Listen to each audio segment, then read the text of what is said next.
पता ही नहीं चला कब जिंदगी खाली होती हुई आखिरी जाम के जैसी हो गई। दिल चाहता है कि ना ही ये जाम कभी खत्म हो और ना ही तेरे साथ ये जश्न, लेकिन सच आंखें दिखाते हुए कहता है कि बस एक घूंट भर है तेरी जिंदगी और ये जश्न भी।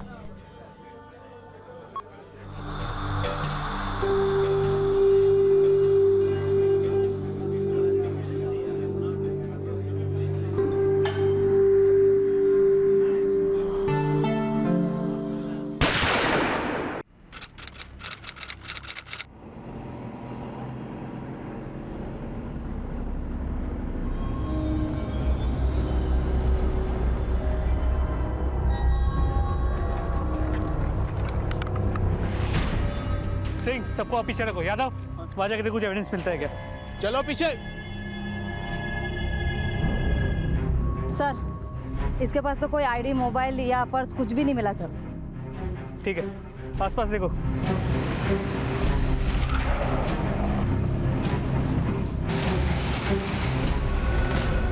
सबके नाम और नंबर ले लो। जी सर। ठीक है सर। हत्या सर पे गोली मार की गई है। बॉडी की हालत देख के लगता है कि इसके साथ ज़बरदस्ती भी की गई है, लेकिन बॉडी के पास ऐसा कुछ नहीं मिला जिससे इसे आइडेंटिफाई किया जा सके। इसे मारने वाला शातिर रहा होगा, इसलिए इसकी पहचान की कोई लीड नहीं छोड़ी। जख्म सूखा हुआ लग रहा है, शायद ये हत्या 10-12 घंटे पहले हुई है। जी सर, लेकिन आसपास कहीं भी खून के छींटे नहीं मिले, ना ही कोई एम्प्टी बुलेट शेल। इसका मतलब है हत्या कहीं और हुई और बॉडी को यहाँ लाके डंप किया गया है। इसकी तस्वीर हर पुलिस स्टेशन में भिजवाओ, चेक करो इसकी कोई मिसिंग कंप्लेंट है क्या। जी सर।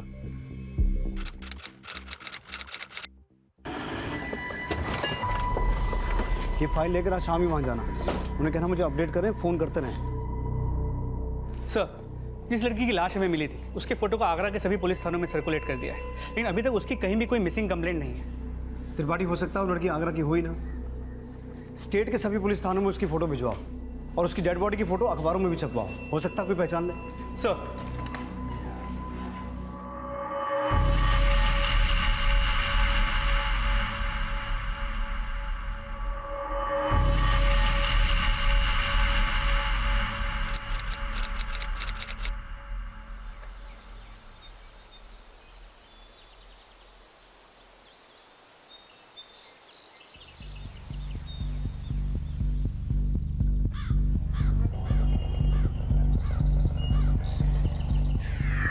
हेलो, डेड बॉडी तो मिल गई लेकिन शायद अब तक पहचान नहीं हुई।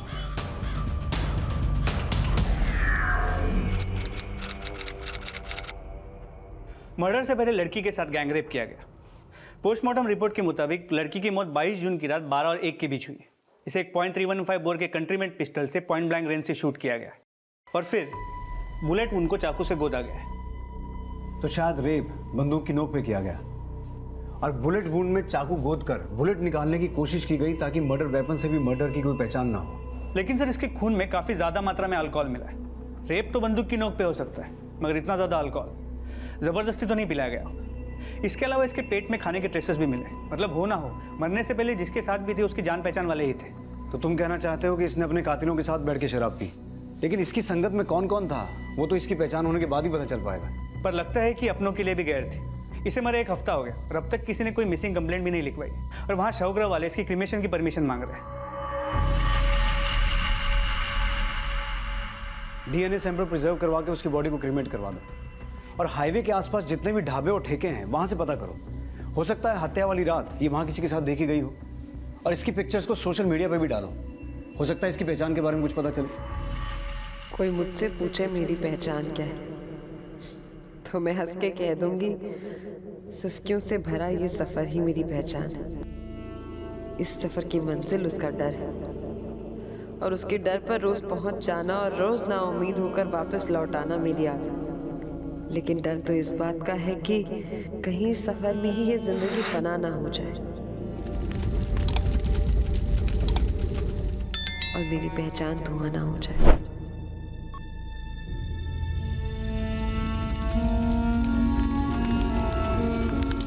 हम में से कोई लावारिस नहीं, सबका कोई ना कोई होता है। लेकिन उस लड़की के साथ ऐसा क्या हुआ था कि कोई उसकी खोज खबर लेने सामने नहीं आया और लावारिस मानकर उसका अंतिम संस्कार करना पड़ा। उसकी आत्मशांति के विधान में उसका नाम अमुक पड़ा गया।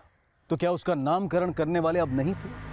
क्या उसके दोस्त, दुश्मन, रिश्तेदार, जान पहचान वालों ने ही उस अज्ञात के प्राण छीने थे और इसीलिए अब तक कोई पहचान के लिए सामने नहीं आया था?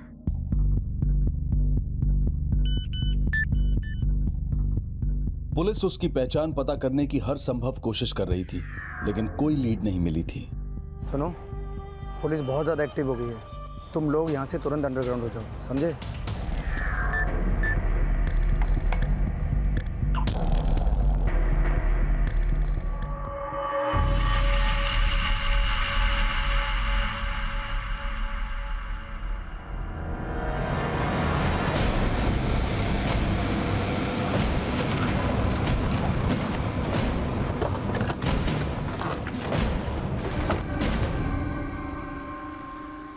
सर हेमा तनेजा नाम है इसका। इसका घर कहाँ है? सर ये तो मुझे नहीं पता, हम तो बस ऑनलाइन फ्रेंड्स थे। अपने आप को इस लड़की का फ्रेंड बता रहे हो और ये भी कह रहे हो कि तुम इसके बारे में कुछ नहीं जानते? सर सोशल नेटवर्किंग साइट पे तो ऐसा ही होता है ना सर। दिखने में अच्छी लगी थी तो फ्रेंडशिप रिक्वेस्ट भेज दी और उसने 2 दिन बाद एक्सेप्ट भी कर ली। कभी कभार हाई हेलो हो जाती थी, इसके अलावा पर्सनली कुछ नहीं पता। त्रिपाठी, हेमा का प्रोफाइल एक्सेस करने की परमिशन लो और जैसे ही उसका फ़ोन नंबर मिले उसका एड्रेस निकालो। सर, हेमा के सोशल मीडिया पेज से उसका नंबर मिला है जो गाजियाबाद के इंदिरापुरम के इस एड्रेस पे रजिस्टर्ड है।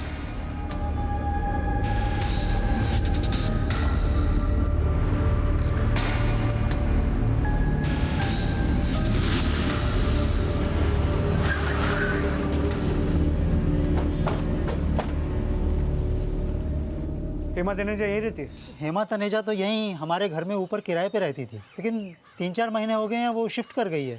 कहाँ शिफ्ट किया, कोई अंदाज़ा है? नहीं सर, ये तो मालूम नहीं है। यहाँ और कौन कौन रहता था उसके साथ? उसके साथ उसकी माँ रहती थी। पहले उसके फादर भी रहते थे, लेकिन कुछ साल पहले उनके फादर का देहांत हो गया। बात क्या है सर? हमें हेमा तनेजा की लाश मिली है, उसका मर्डर हुआ है। क्या? जी। हेमा की माँ का फ़ोन नंबर है आपके पास? नहीं सर, नंबर तो नहीं है मेरे पास, पर हेमा यहीं विजयनगर के किसी बार में काम करती थी। बार में? जी। क्या नाम है बार का? सर नाम तो नहीं मालूम, लेकिन हाँ वो एक हुक्का बार है।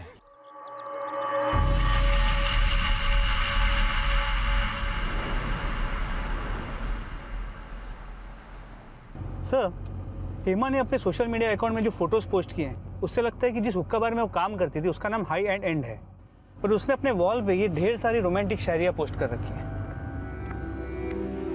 मैं क्या कहूँ, मैं कौन हूँ?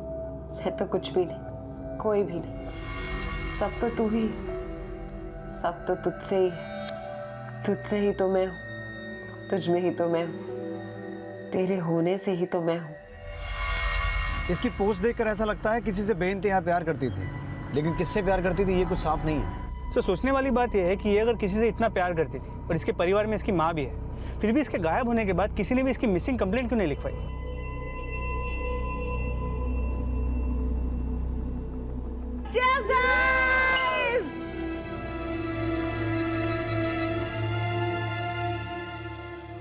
पता ही नहीं चला कब जिंदगी खाली होती हुई आखिरी जाम के जैसी हो गई। दिल चाहता है कि ना ही ये जाम कभी खत्म हो और ना ही तेरे साथ ये जश्न, लेकिन सच आंखें दिखाते हुए कहता है कि बस एक घूंट भर है तेरी जिंदगी और ये जश्न भी। त्रिपाठी, ये देखो, ये उसकी लास्ट शायरी और फोटोज हैं जो इसने पोस्ट की थी 22 जून की रात को 10:30 बजे, और उसी रात इसका रेप और मर्डर हुआ लगभग 12 और 1 के बीच। इसकी फोटोज देखकर लगता है ये किसी रेस्टोरेंट में है। शायद उसने जब ये पोस्ट और फोटो डाले थे, हो सकता है ये अपने कातिलों के साथ ही हो। सर, क्या ये मुमकिन है कि वो जिस लड़के से प्यार करती थी वो उस रात उसी के साथ थी? पॉसिबिलिटी है, लेकिन अगर वो किसी से इतना प्यार करती थी और वो सच में उसके साथ था, तो फिर उस रात उसके साथ रेप क्यों हुआ, वो भी गैंग रेप? प्यार हमें ऊंचा उठने की प्रेरणा देता है, लेकिन कुछ नासमझ लोग अपनी गिरी हुई हरकतों को भी प्यार का नाम दे देते हैं। हेमा तनेजा के गैंग रेप और मर्डर का ये केस अब हेमा के प्रेमी की तलाश से जुड़ने वाला था, जिसे उसका अपराधी भी समझा जा रहा था। लेकिन क्या हेमा का प्रेमी बुरा था या हेमा और उसका रिश्ता गलत था, या फिर गलत कोई और ही था।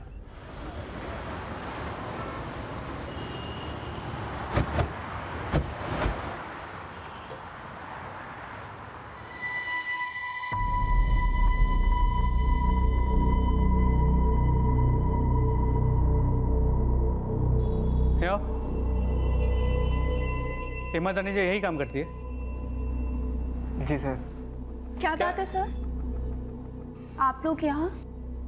आप कौन? सर मैं रिद्धि, इस बार की मैनेजर। क्या बात है सर? हेमा तनेजा इसी बार में काम करती है? हाँ सर, हेमा यही काम करती है, लेकिन सर काफ़ी दिनों से वो बार में आई नहीं। सर may I ask क्या बात है?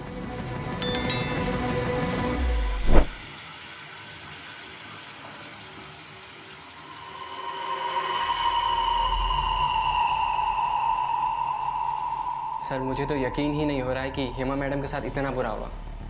सर वो तो बहुत सीधी थी और मिलनसार थी। यहाँ पर आने वाला हर कस्टमर उसे बहुत पसंद करता था सर। हेमा रहती कहाँ थी? सर साहिबाबाद में कहीं रहती थी। रिद्धि मैम को उनका एड्रेस पता होगा।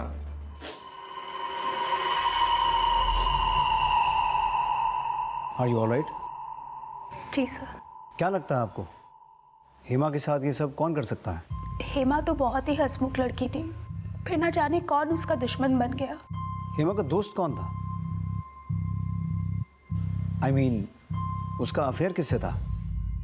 सर ऐसा उसने कभी बताया नहीं, लेकिन हाँ कोई तो लड़का था जिसे वो दिलो जान से चाहती थी। उसे शायरी करने का बहुत शौक था, अक्सर कुछ ना कुछ लिखती रहती थी।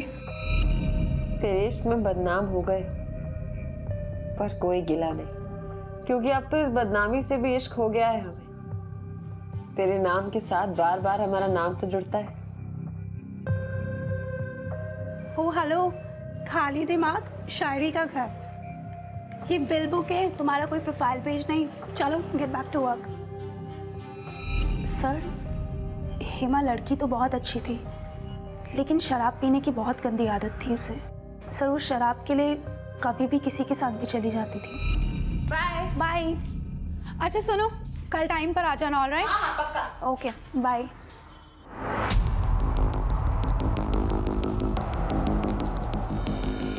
22 जून की रात हेमा किसके साथ गई थी? सर 22 जून को तो हेमा घर जल्दी चली गई थी। लेकिन सर पिछले कुछ महीनों से 4 लड़के यहाँ रेगुलर आया करते थे।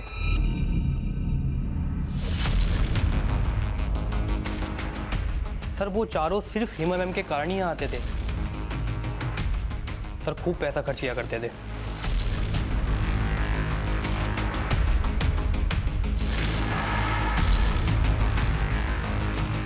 उन चारों लड़कों के नाम क्या हैं? सर नाम तो मुझे नहीं पता।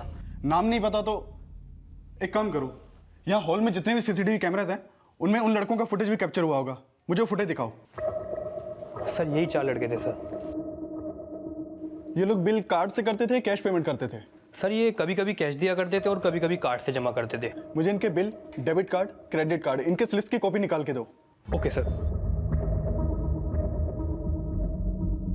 सर वैसे तो हेमा मैम का व्यवहार सबके साथ अच्छा ही था, पर वो पर क्या? रुक क्यों गया? बोल। बात यह है कि हेमा मैम की पोस्ट रिद्धि मैम से बहुत नीचे थी, लेकिन उनका रुतबा इस बार में बहुत ज़्यादा था। ओह हाय, व्हाट अ प्लेजेंट सरप्राइज। आइए कुछ मैं ऑर्डर करती हूँ आप लोगों के लिए।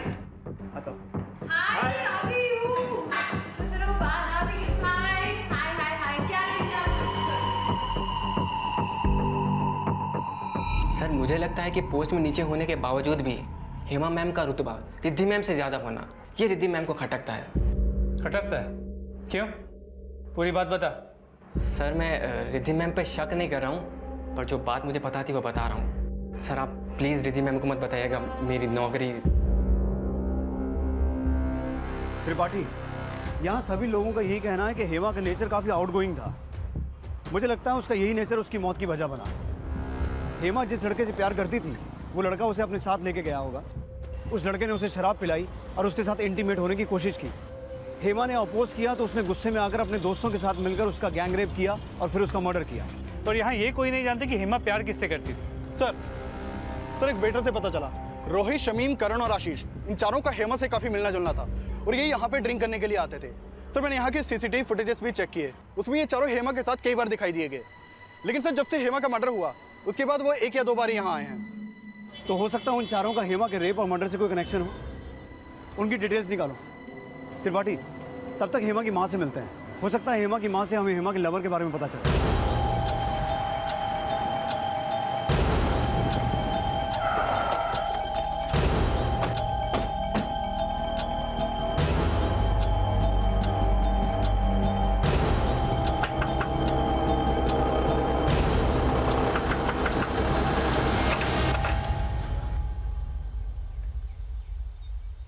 जी आप हेमा तनेजा की माँ हैं? जी, मगर वो अभी घर पर नहीं है, काम से दिल्ली गई हुई है। क्या बात है सर, सब कुछ ठीक तो है ना?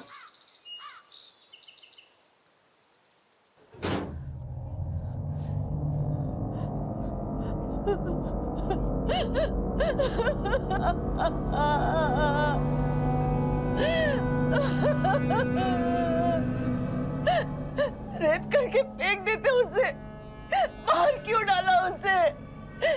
क्या बिगाड़ा था मेरे बेटी ने किसी का साथ?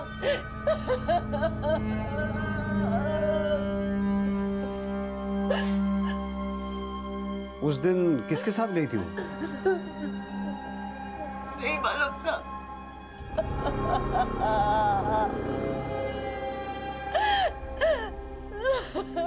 अभी कुछ बताने की हालत में नहीं है, थोड़ा वक्त देना चाहिए। सर उन चारों लड़कों के एड्रेसेस मिल गए हैं जो उस हुक्का बार में रेगुलरली जाया करते, जहाँ हेमा काम करती थी।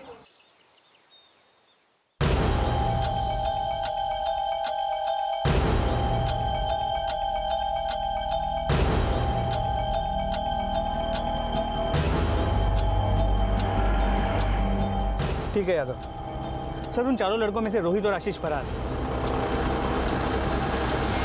और बाकी दोनों शमीम और करण पकड़े गए। यादव उन्हें थाने लेकर आ रहा है। 22 जून की रात 10 से 1 के बीच में कहाँ था तू? बोल। सर मुझे याद नहीं आ रहा सर। याद नहीं आ रहा? नहीं। अली। जी सर। याद करने का टॉनिक पिलाओ उसे। सर मैं सर घर में था शायद सर, मैं सच कह। दिल्ली आगरा हाईवे पे था तू।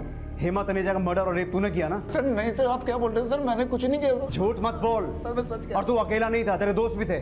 बोल कौन कौन था? मैं वहां नहीं था, मेरा यकीन कीजिए, मैंने कुछ नहीं किया। कुछ नहीं, तूने बहुत कुछ किया है। पहले हेमा के साथ बैठ के शराब पी, फिर अपने दोस्तों के साथ मिलकर हेमा का बलात्कार किया और उसे मार के फेंक दिया, है ना? सर मैं तो सर ठीक से जानता भी नहीं था सर। दारू पार्टियां करते थे तू और तेरे दोस्त हेमा के साथ।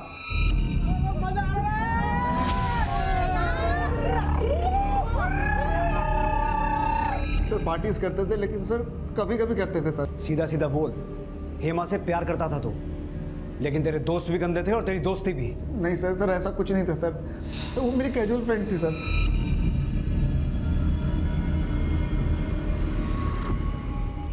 अगर तू उसका कैजुअल फ्रेंड था तो तुम चारों में से उसका स्पेशल फ्रेंड कौन था?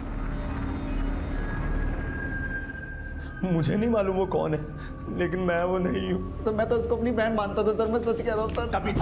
कभी बहन? सर दारू पी के तुझे राखी बांधती थी वो? नकेल कसो इसके जब तक सच ना बोले।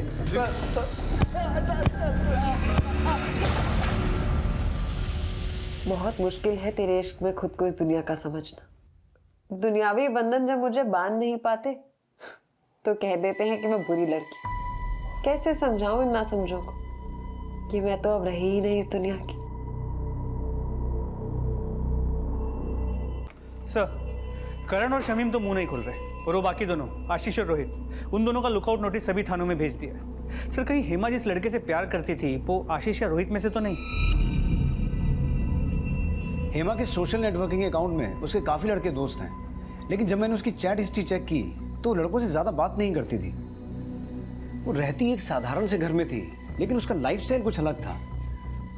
इस केस को सही दिशा में ले जाने के लिए हमें उसके कैरेक्टर को भी समझना होगा।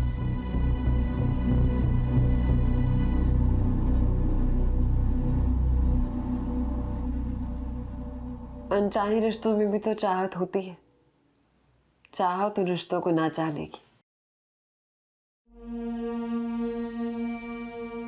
सच है।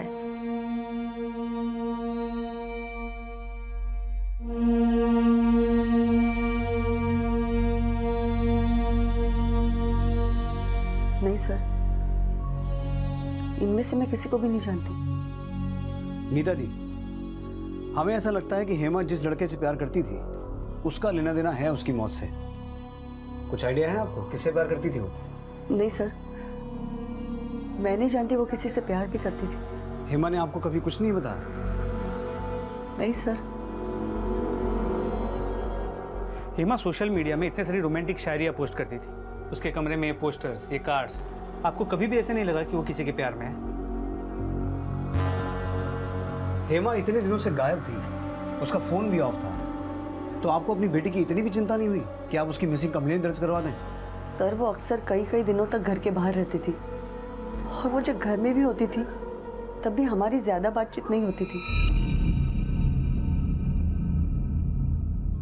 माँ बेटी होकर भी अजनबी से बनकर रह गए थे एक दूसरे के लिए। हेमा को मेरा टोकना पसंद नहीं था,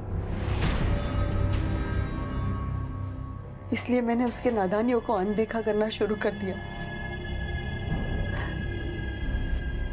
पर मुझे हार नहीं माननी चाहिए थी। प्यार से नहीं मानती तो सख्ती से समझाना चाहिए था उसे। काश मैं ऐसा कर पाती तो मेरे हेमा के साथ इतना बुरा नहीं होता। सर अजीब बात है, हेमा सोशल मीडिया पे अपनी छोटी सी छोटी बात एक्सप्रेस करती थी, लेकिन यहाँ अपने ही घर में अपनी ही माँ से ठीक से बात भी नहीं करती थी। त्रिपाठी, आजकल हेमा जैसे कई यंगस्टर्स बाहर की दुनिया से तो कांटेक्ट बनाए रखते हैं, लेकिन अपने करीबियों से कांटेक्ट खो देते हैं। सोशल मीडिया अपने से दूर रहने वालों को करीब महसूस करने का एक अच्छा जरिया है, लेकिन इसका असर यह भी है कि हम अपने करीब रहने वालों से दूर होते जा रहे हैं। हम दूसरों की पोस्ट की हुई पिक्चर्स को लाइक करने में घंटों बिता देते हैं, लेकिन अपनी माँ के हाथ के खाने की तारीफ करने की फुर्सत हमारे पास नहीं होती है। हम अपनी पोस्ट पर शेरो शायरी, ज्ञान की बातें भरते रहते हैं, लेकिन अपने जीवन साथी की तारीफ में दो बोल बोलना जरूरी नहीं समझते। सर हेमा के कॉल रिकॉर्ड के मुताबिक 22 जून को उसके नंबर से रोहित, आशीष, करण या शमीम इनमें से किसी से भी बात नहीं हुई थी, लेकिन उसकी इन दो नंबर से बात हुई थी। उसे आखिरी कॉल किसी काशिफ खान ने किया था और उसकी शाम 4 बजे किसी अमान खान से बात हुई थी। इन दोनों नंबर से वो कभी कभार बात किया करती थी। काशिफ और अमान, इनसे भी पूछताछ करो। जी सर।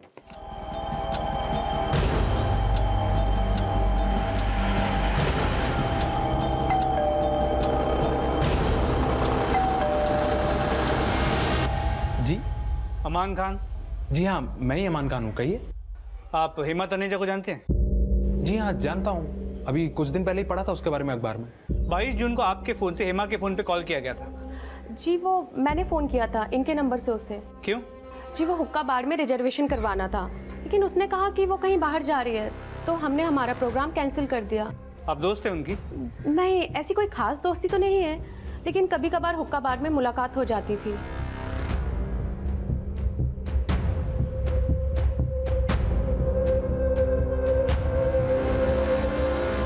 जो नंबर मार्क किए हुए हैं उनके कॉल रिकॉर्ड से। सर, अमान खान शादीशुदा है। अमान और उसकी बीवी का हुक्का पार्लर में आना जाना था, और इसी सिलसिले में 22 जून को अमान की बीवी ने हेमा को कॉल किया था। हाँ यादव। सर काशिफ के घर पे ताला लगा हुआ है। पड़ोसियों से पूछा तो पता चला कि घर काफी दिन से बंद है। वो सर काशिफ का नंबर भी बंद आ रहा है। काशिफ भी गायब है और आशीष और रोहित भी, और ये तीनों हेमा से रिलेटेड हैं। त्रिपाठी, काशिफ का कॉल रिकॉर्ड निकालो और ये चेक करो कि काशिफ का रोहित और आशीष से कोई कनेक्शन है क्या, और किसी भी तरह इन तीनों को ढूंढने की कोशिश करो। जी सर।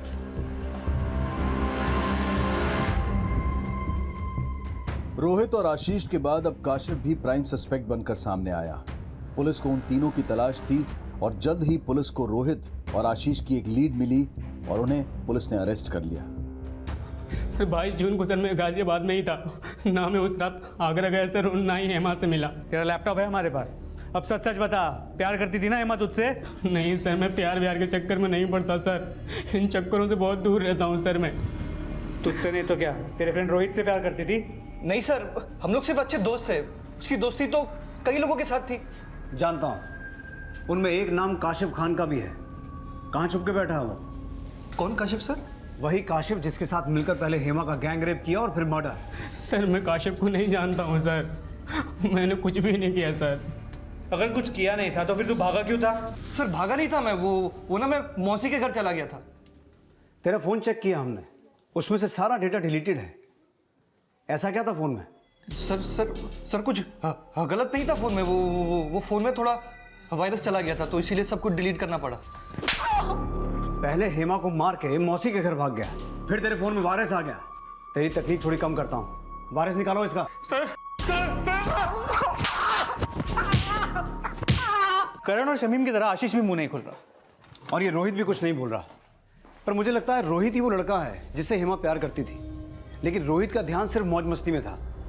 और जब उसे लगा कि हेमा उसके प्यार में पागल है तो उससे पीछा छुड़ाने के लिए रोहित ने अपने दोस्तों के साथ मिलकर ये कांड किया है। लेकिन से गायब तो काशिफ भी है, और काशिफ ही वो आदमी है जिससे हेमा की आखिरी बार बात हुई। हो सकता है काशिफ इन लोगों के साथ शामिल। त्रिपाठी, हेमा की हत्या गोली मार के हुई थी। इन सभी लड़कों के बारे में फिर से एक बार पता करो। देखो, इनका कनेक्शन किसी इलीगल आर्म्स डीलर से तो नहीं है जहां से वो पिस्टल खरीदी गई। जी सर। सर काशिफ का उन चारों से कनेक्शन का कोई क्लू नहीं मिला, लेकिन पता चला पिछले दिनों रोहित छोटे छोटे होटल्स में रूम बुक करता था जहां वो अक्सर हेमा के साथ जाया करता था। सर ये होटल के बिल।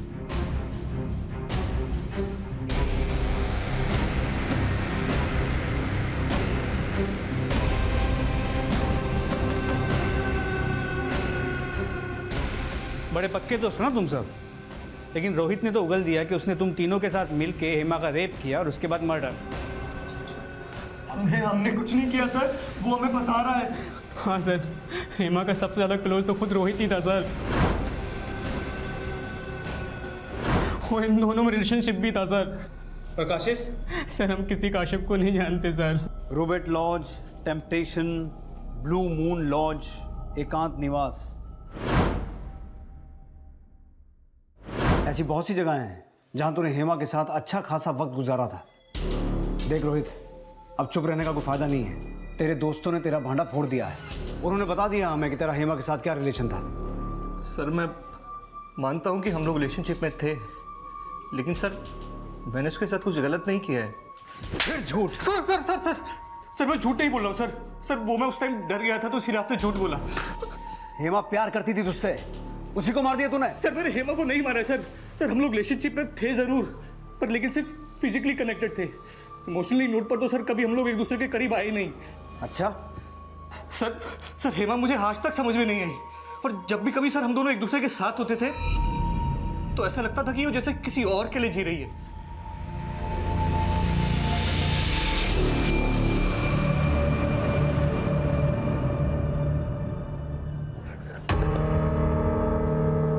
हेमा,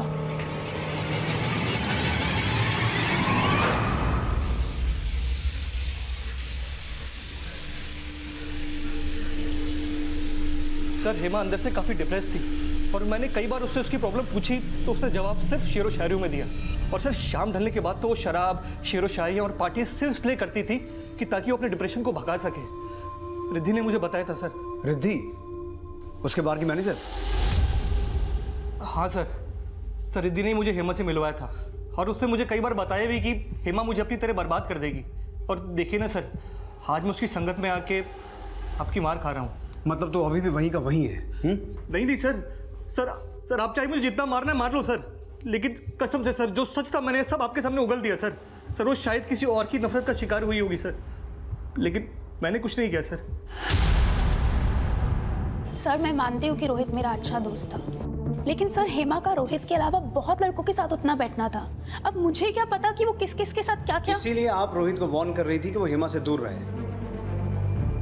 आपकी चुप्पी बता रही है कि आपको ये बात अच्छी तरह से पता थी कि रोहित और हेमा का अफेयर था, और आपको ये बात पसंद नहीं थी। सर ऐसा कुछ नहीं है। अगर कुछ भी छुपा रही हैं तो बता दीजिए, वरना बाद में पछताना पड़ सकता है आपको। सर मैंने कोई क्राइम नहीं किया है, तो प्लीज आप लोग मुझसे इस तरह से बात करना बंद कीजिए। आई होप ऐसा ही हो, वरना आपसे अगली मुलाकात लॉकअप में होगी।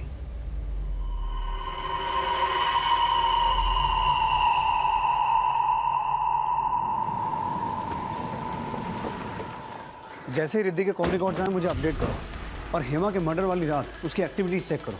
हो सकता है हेमा के मर्डर और रेप में उसका भी कोई हाथ हो। सर इंदिरापुरम थाने से एक इन्फॉर्मेशन मिली है, हेमा शादीशुदा थी। इंदिरापुरम थाने के रिकॉर्ड में हेमा का असली नाम हेमा तनीजा खान है। सर 7 महीने पहले हेमा ने अपने पति अमान खान के खिलाफ शिकायत दर्ज करवाई थी, क्योंकि अमान ने हेमा को तलाक दिए बिना दूसरी शादी कर ली थी, लेकिन बाद में हेमा ने वो केस विड्रॉ कर लिया था। त्रिपाठी, इस अमान खान को उठा के लाओ। तब तक मैं हेमा की माँ से ये पता करता हूँ कि उसे हेमा और अमान की शादी के बारे में पता भी था कि नहीं।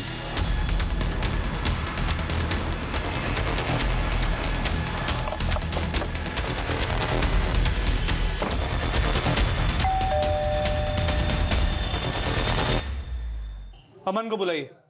अमान तो घर पे नहीं है। कहाँ गया? तो कहीं गया है काम से। जी सर, करीब 2 साल पहले हेमा ने अमान से लव मैरिज की थी। आपने हमें बताया नहीं कि वो शादीशुदा थी? सर आपने मुझे शादी के बारे में पूछा ही नहीं था। आपने ये पूछा था कि हेमा किससे प्यार करती थी। मुझे नहीं लगता वो अमान से प्यार करती थी, क्योंकि अमान को तो उसने 1 साल पहले ही छोड़ दिया था। उसने अमान को छोड़ा क्यों था? मुझे नहीं पता सर। उसने शादी भी अपने ही मर्जी से की थी और वापस भी अपने ही मर्जी से आई। उसने कभी भी अपनी दुख और तकलीफें मुझसे बांटी नहीं, मगर मुझे एहसास है उसकी आदतें ही अमान और उसके अलग होने का कारण बनी होगी।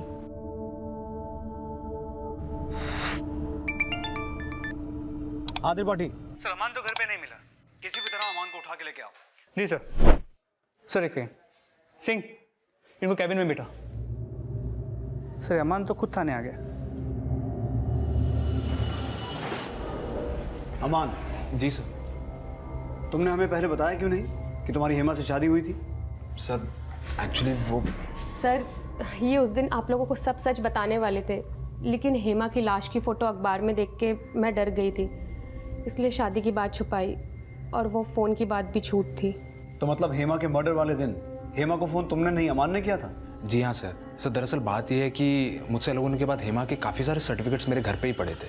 उसने कई बार फ़ोन करके मांगे, बट सर मुझे वो सर्टिफिकेट्स मिल नहीं रहे थे। फिर उस दिन मुझे मिल गया तो मैंने उसे कांटेक्ट किया कि आकर ले जाए। सर यही वो सर्टिफिकेट्स हैं सर। तो फिर वो सर्टिफिकेट्स लेने आई क्यों नहीं? पता नहीं सर, उसने तो कहा था कि वो आके ले जाएगी, बट फिर हमने सुना है तुम्हारी हेमा से लव मैरिज हुई थी, तो फिर उससे अलग क्यों हुए? सर हुई तो लव मैरिज ही थी, बट कहीं ना कहीं उससे प्यार करना मेरी ज़िंदगी की सबसे बड़ी गलती थी। उसकी सुंदरता देखकर मैं उसकी तरफ अट्रैक्ट हो गया और इस अट्रैक्शन को प्यार समझ बैठा। मैंने अपने घर वालों से लड़ झगड़ कर उससे शादी भी कर ली।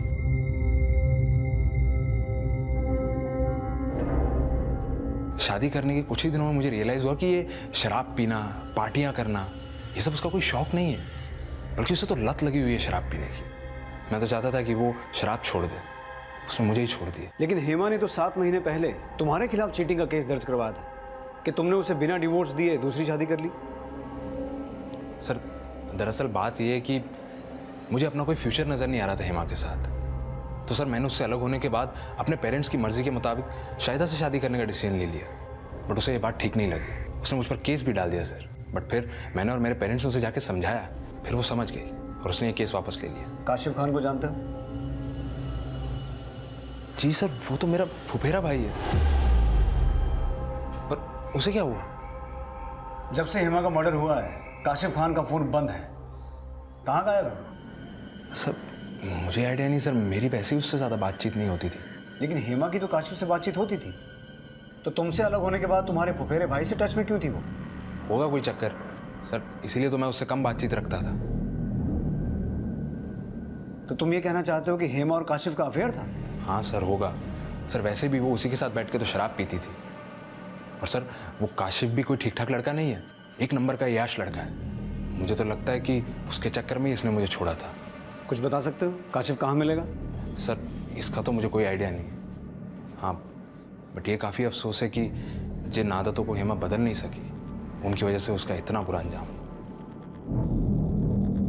एक आर्टिकल के मुताबिक लगभग 30% लव मैरिजेस डिवोर्स में बदल जाती हैं। वजह शायद ये है कि प्यार करने वाले अक्सर एक दूसरे को अपनी असली शख्सियत का परिचय नहीं देते हैं और शादी के बाद एक दूसरे के असली किरदार सामने आ जाते हैं। हेमा और अमान के अलगाव की भी यही वजह थी। लेकिन अमान हेमा का अतीत था और अमान का बयान ये साफ कर रहा था कि काशिफ उसका वर्तमान था जिसने हेमा को शून्य काल में पहुंचा दिया था। लेकिन हेमा के गैंग रेप और मर्डर की सुर्खियां उसके लाइफस्टाइल को भी दोषी ठहरा रही थी। हेमा की लाइफस्टाइल बनी उसकी जिंदगी का जहर। ऐसा माना जा रहा है कि शराब और पार्टी की लत उसकी हत्या और गैंग रेप का कारण बने। पुलिस की इन्वेस्टिगेशन अभी चालू है, लेकिन हेमा के कातिल के बारे में अभी तक कुछ भी पता नहीं चला है। वहीं पुलिस काशिफ की तलाश में जुटी थी, लेकिन फिलहाल उसकी कोई लीड नहीं मिल रही थी और काशिफ के अलावा बाकी सस्पेक्ट्स के बैकग्राउंड में उनका काशिफ से कनेक्शन होने का भी पता लगाया जा रहा था। रोहित और रिद्धि से जुड़े सभी लोगों को खंगाला, लेकिन कुछ हाथ नहीं लगा और काशिफ से भी इन दोनों का कोई कनेक्शन सामने नहीं आया। सर काशिफ का फोन हेमा की हत्या वाली रात दिल्ली आगरा हाईवे पे एक्टिव था। और सर काशिफ के फोन में एक ऐसा नंबर है जो हेमा की हत्या वाली रात से बंद है। ये नंबर विकास सिंह का है जो काशिफ के साथ ही रहता था। सर हेमा की हत्या वाली रात विकास, काशिफ और हेमा इन तीनों का फोन एक ही लोकेशन पर एक्टिव था, लेकिन सर विकास और हेमा के बीच में कभी बातचीत नहीं होती थी। सर कॉल रिकॉर्ड से तो लग रहा है कि काशिफ हेमा का लवर था और उसने विकास के साथ मिलकर हेमा का रेप किया और फिर मर्डर। लेकिन ये जरूरी नहीं कि रेप करने वाले दो ही थे, हो सकता है उनके साथ कोई तीसरा या कोई चौथा भी हो। देश भर में काशिफ और विकास इनका लुकआउट नोटिस भेजो और अपने खबरियों से ये पता करवाओ कि इस विकास का उस पिस्टल से कोई कनेक्शन है क्या। सर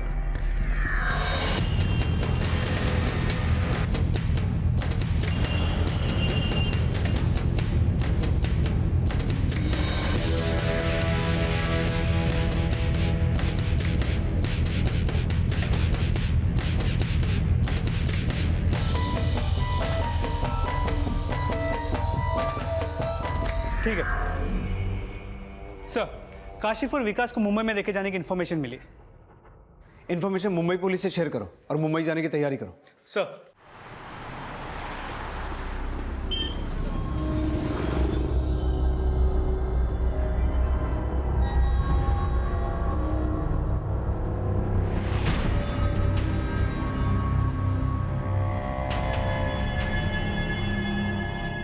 सर ये विकास और काशिफ मुंबई में जहाँ ठहरे थे वहां से भी फरार हो गए।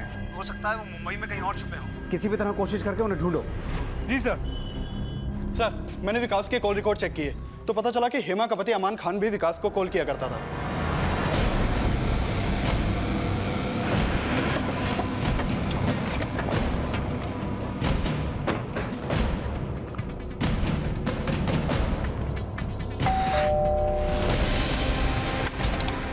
जी अमान कहाँ है?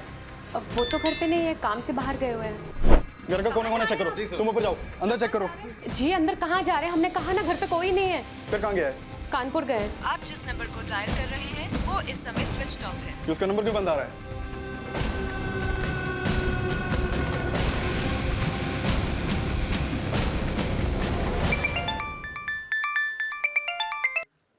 हाँ यादव। सर अमान भी गायब है। उसकी बीवी ने बताया कि वो 2 दिन पहले कानपुर गया था, लेकिन उसका नंबर भी बंद आ रहा है।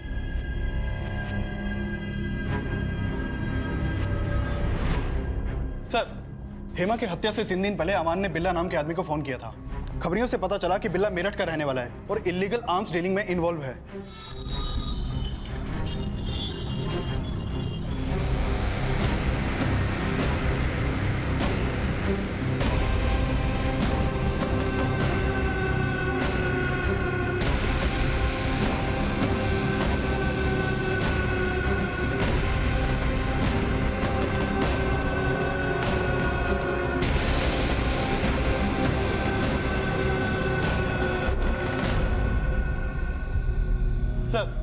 सर नोएडा में एक दरगाह के पास बस स्टॉप पे अमान को देखे जाने की इंफॉर्मेशन मिली है।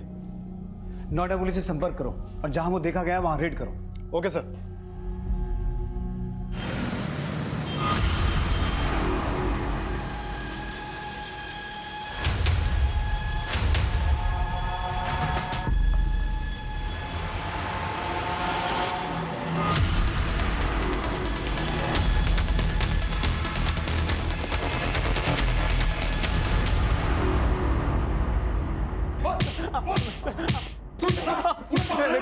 यादव ये सर मैंने कुछ नहीं किया सर। ठीक है नहीं है सर। सर सर हमारे जीते जी तो मुझे चैन से जीने नहीं दिया।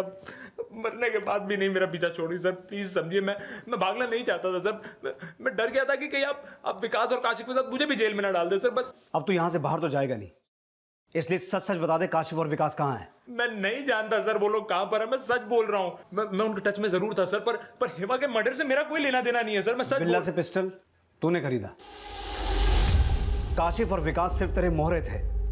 इस पूरे कांड का मास्टरमाइंड तू है। सर मैंने कुछ नहीं किया, प्लीज। देख बेटा, तेरी सारी कुंडली निकाल ली है हमने। हेमा से अलग होने के बाद तुम दोनों के बीच जितने भी कॉल्स हुए हैं उनमें से ज्यादातर कॉल्स हेमा ने किए हैं। तुझसे अलग होने के बाद भी तुझे पाने की ख्वाहिश में वो नशा कर रही थी और तू तंग आ गया था उससे। हत्या वाले दिन तूने उसे फोन किया था और वो तुझसे मिलने को तैयार हो गई। तूने उसे हाईवे से पिक किया।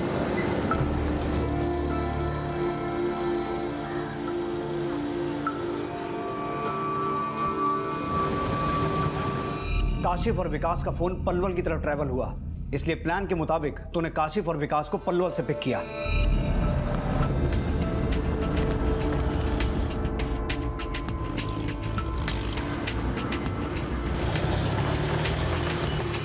और फिर आगरा से 25 किलोमीटर पहले फरा के एक ढाबे पर तेरे, काशिफ, विकास और हेमा के बीच जाम से जाम टकराए। 1 घंटे तक तुम लोगों ने गिले शिकवे, दर्द, शिकायतें दारू के जहर में घोली। क्या कर रहे हो कासिफ? कासिफ? अमन! कासिफ!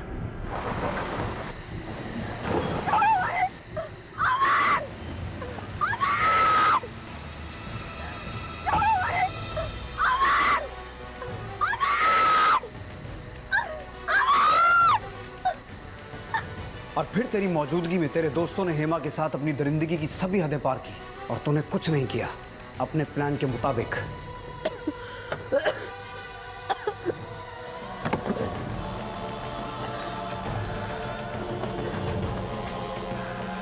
तू इतना नीचे आवाज प्यार किया था मैंने तुझसे, आज तुझ पे थूकने तक का मन नहीं करता मेरा। अबे चुप कर, तूने भी कोई कम गन नहीं फैलाया। भूल गई अपनी औकात? शराब के लिए सो तक जाती थी तू। मेरी ये हालत भी तेरी वजह से।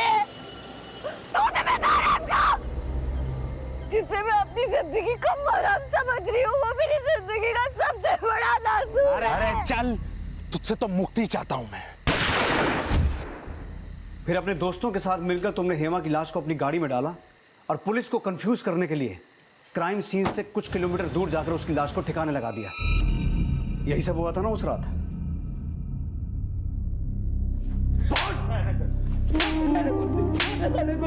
मैंने कुछ नहीं किया सर। जब तक ये सच ना बोले टांगे तोड़ो इसकी। सर मेरी कोई गलती सर, प्लीज।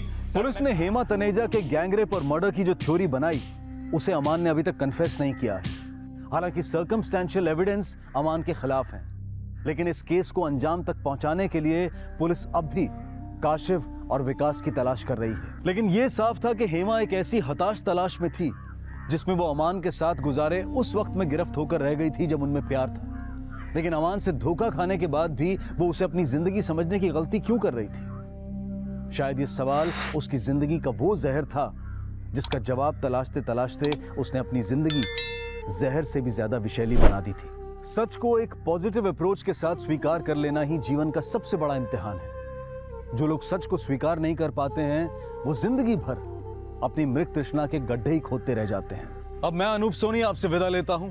फिर मुलाकात होगी अगले एपिसोड में एक और चौंका देने वाले केस के साथ। तब तक अपना और अपने परिवार का ख्याल रखें और देखते रहें क्राइम पेट्रोल डायल 100। सबक एक को सीख हम सबको। जय हिंद।